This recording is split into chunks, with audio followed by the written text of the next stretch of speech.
नमस्कार, बहुत स्वागत है आपका। भारत अपडेट देख रहे हैं आप। मैं हूं आपके साथ भावना त्रिपाठी। बुलेटिन की शुरुआत करेंगे। खबर बुरहानपुर से सामने आ रही है, जहां नेपानगर आदिवासी संगठन ने एक रैली निकाली।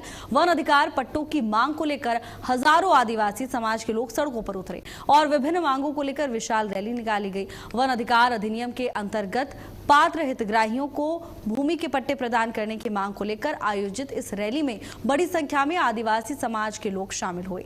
एसडीएम कार्यालय पहुंचने के बाद संगठन के प्रतिनिधिमंडल ने सीएम के नाम एक ज्ञापन सौंपा। ज्ञापन में वन अधिकार अधिनियम के तहत लंबित दावों का शीघ्र निराकरण करने, पात्र हितग्राहियों को पट्टे देने और साथ ही आदिवासी समाज के अधिकारों की रक्षा सुनिश्चित करने की मांग की गई।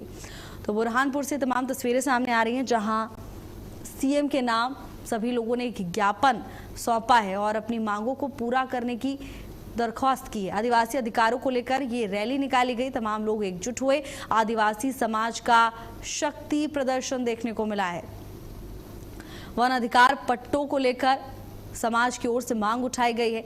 उनका कहना है कि जल्द ही लंबित दावों का निराकरण किया जाए, यानी जो दावे किए जा रहे थे उनका जल्द से जल्द समाधान किया जाए। जो पात्र हितग्राही हैं उन्हें जल्दी से जल्दी पट्टा दिया जाए और आदिवासी समाज के अधिकारों की रक्षा सुनिश्चित करने की मांग की गई।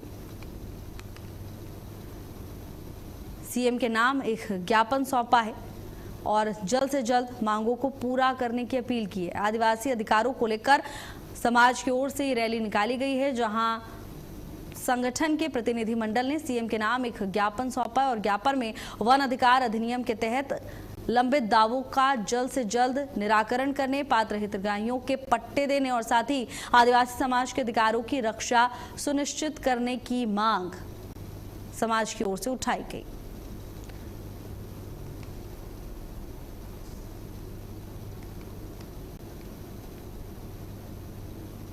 और वहीं अब खबर छतरपुर से सामने आ रही है, जहां मानसून को लेकर जिले में साफ सफाई व्यवस्था दुरुस्त नहीं है। शहर के छोटे बड़े दर्जनों नालों की साफ सफाई नहीं हुई। समय रहते सभी नालों की साफ सफाई नहीं कराई गई तो जलभराव समस्या हो सकती है, जिससे जिले में गंदगी के कारण बीमारियों का खतरा भी बढ़ सकता है। हालांकि अब इस पूरे मामले में छतरपुर नगर पालिका सीएमओ माधुरी शर्मा का कहना है कि स्वच्छता प्रभारी को निर्देशित किया गया है। नालों की साफ सफाई का कार्य प्रगति पर है। जो भी शेष नाले बचे हुए हैं उनकी भी शीघ्र ही साफ सफाई करवाई जाएगी। हालांकि सीएमओ माधुरी शर्मा ने मौके पर ही स्वच्छता प्रभारी को नंबर 1 सहित शेष बचे हुए नालों की सफाई करवाने के निर्देश दे दिए हैं। हालांकि अब देखना यह होगा कि स्वच्छता प्रभारी कितनी जल्दी इस विषय पर संज्ञान लेते हैं। छतरपुर से तमाम तस्वीरें सामने आ रही हैं, जो सिस्टम की व्यवस्थाओं पर अब सवाल खड़े कर रही है। मॉनसून सीजन दस्तक देने वाला है, लेकिन उससे पहले तैयारियां ठीक नजर नहीं आ रही है। अब ये लोगों के लिए भी चिंता का विषय बना हुआ है, क्योंकि वैसे तो शासन की ओर से निर्देश यही होते हैं कि मॉनसून सीजन से पहले ही तमाम तैयारियां दुरुस्त कर ली जाएं, क्योंकि बारिश की वजह से जलभराव होता है और लोगों को समस्या होती है, परेशानी होती है, यातायात प्रभावित होता है, घंटों जाम में फंसे रहना पड़ता है और ऐसे में ये व्यवस्थाएं की जाती हैं जिससे लोगों को परेशानी ना हो। लेकिन ये तस्वीरें इस बात की गवाही दे रही हैं कि प्रशासन की ओर से कोई भी कार्य नहीं किया जा रहा। बारिश से पहले तैयारी नहीं हुई और ऐसे में जलभराव के चलते, गंदे पानी के चलते बीमारी का खतरा बना रहता है। समस्त नाले नालियों की सफाई के लिए दल बनाकर हर वर्ष कार्य कराया जाता है और इस वर्ष भी मऊ दरवाजे का नाला, रेडियो कॉलोनी का नाला, कई नाले साफ किए जा चुके हैं। बाकी जिस जगह की आप बात बता रहे हैं तो वहाँ भी कंटिन्यू अभी सफाई का कार्य चल रहा है, प्रोसेस में है और कुछ ही दिनों में वह भी पूर्ण कर दिया जाएगा और संबंधित उपयंत्री को भेज के जो भी मरम्मत का कार्य और सफाई का कार्य है वो करवा दिया जाएगा।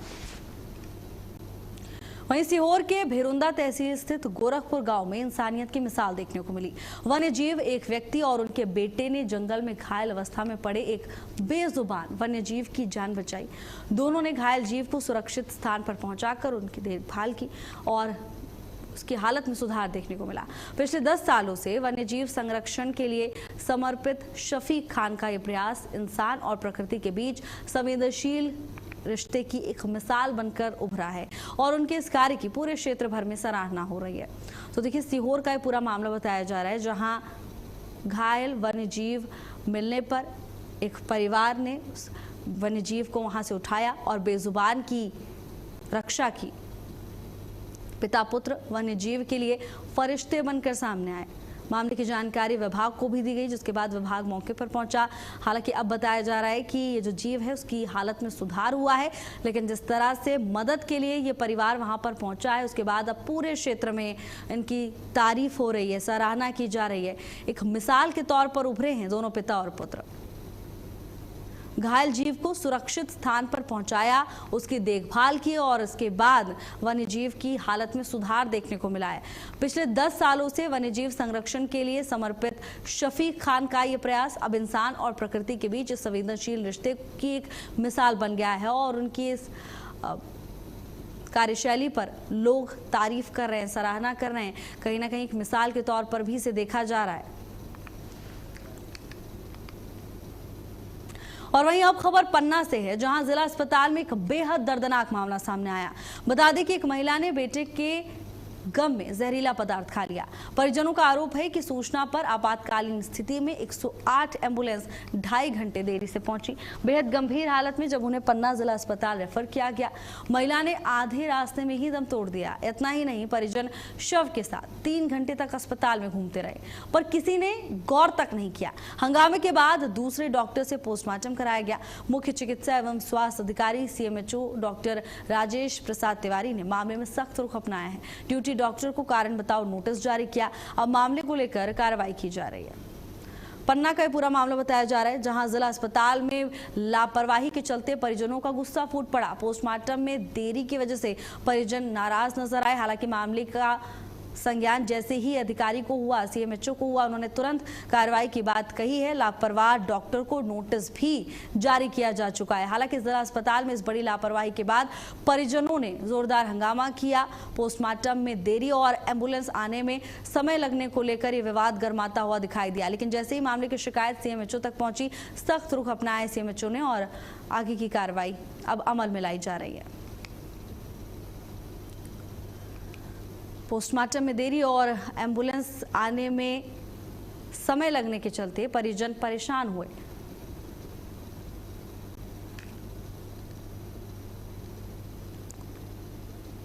वो उसमें केस में एक्चुअल में क्या है, सल्फास पॉइजनिंग का केस था। वो वहां से क्या एक एक्सीडेंट केस था, तो उसको लेके गाड़ी 108 अजयगढ़ से यहाँ आ गई थी, इसलिए थोड़ा सा एम्बुलेंस में जरूर देरी हुई। और यहाँ पे डॉक्टर यादव की ड्यूटी थी, इमरजेंसी ड्यूटी, तो वो टीवी कैंप के लिए वहाँ पे चले गए। जबकि मैंने उनको इन्फॉर्म किया था कि आपको इमरजेंसी ड्यूटी करना है, मैं इस बारे में संज्ञान ले रहा हूँ और उनको शोकाज नोटिस देके, और यदि उपयुक्त कारण ना मिला तो उनका सख्त कार्रवाई के लिए प्रस्तावित किया जाएगा।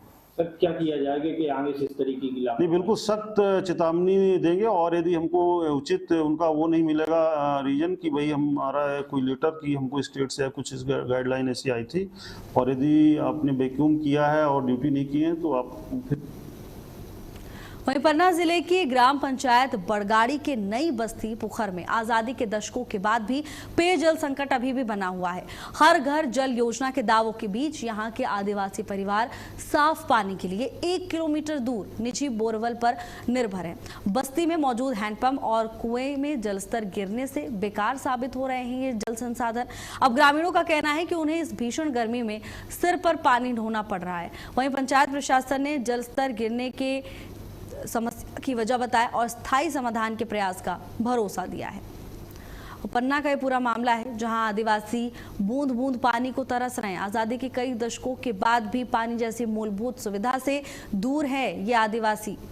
1 किलोमीटर दूर तक पानी के लिए जाना पड़ता है। बताया जा रहा है कि क्षेत्र में जो हैंडपंप और कुआं मौजूद है, वहां जल स्तर काफी ज्यादा गिर गया है, जिसकी वजह से पानी उपलब्ध नहीं हो पा रहा है। और यही कारण है कि यहाँ रह रहे आदिवासी समाज के लोगों को कई किलोमीटर तक पानी के लिए जाना पड़ता है। 1 किलोमीटर दूर से रोजाना यहाँ पर पानी लेने के लिए आदिवासी समाज के लोग पहुंचते हैं, जिसकी वजह से उन्हें परेशानी हो रही है। अब बूंद बूंद पानी को आदिवासी तरसते हुए नजर आ रहे हैं।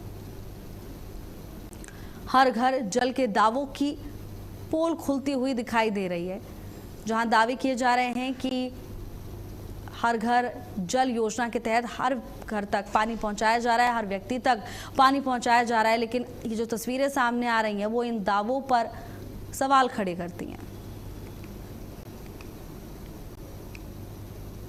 वहीं सीहोर जिले के भैरुंदा थाना पुलिस ने साइबर धोखाधड़ी और ब्लैकमेलिंग के मामले में बड़ी सफलता हासिल की है। पुलिस ने नर्मदापुरम निवासी 19 वर्षीय संजय मीना को गिरफ्तार कर लिया है।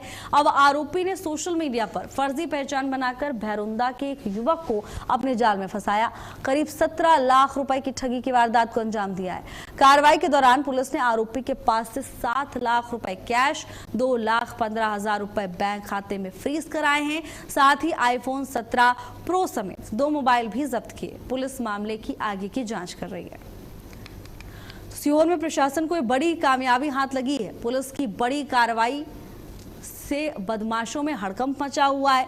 देखिए, फर्जी पहचान बनाकर 17 लाख की ठगी की वारदात को अंजाम दिया था, लेकिन अब प्रशासन ने कार्रवाई करते हुए आरोपी को धर दबोचा है। 7 लाख नगद और मोबाइल मौके से बरामद किया गया है।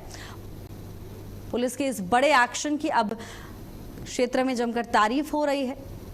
17 लाख की ठगी करने वाला आरोपी प्रशासन के शिकंजे में है। साइबर ब्लैकमेलर पुलिस के हत्थे चढ़ चुका है। मौके से कैश भी बरामद किया गया और मोबाइल फोन भी टीम ने बरामद किया है। अब गिरफ्तार किए गए आरोपी से प्रशासन पूछताछ कर रहा है। जांच पड़ताल में प्रशासन जुटा हुआ है।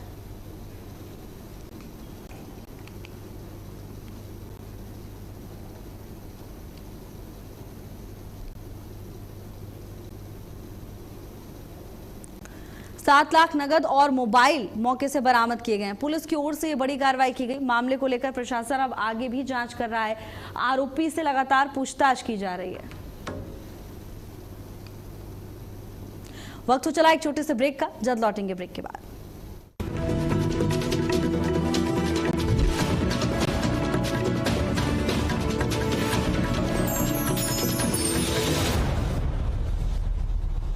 खबरों की दुनिया में भारत अपडेट न्यूज चैनल की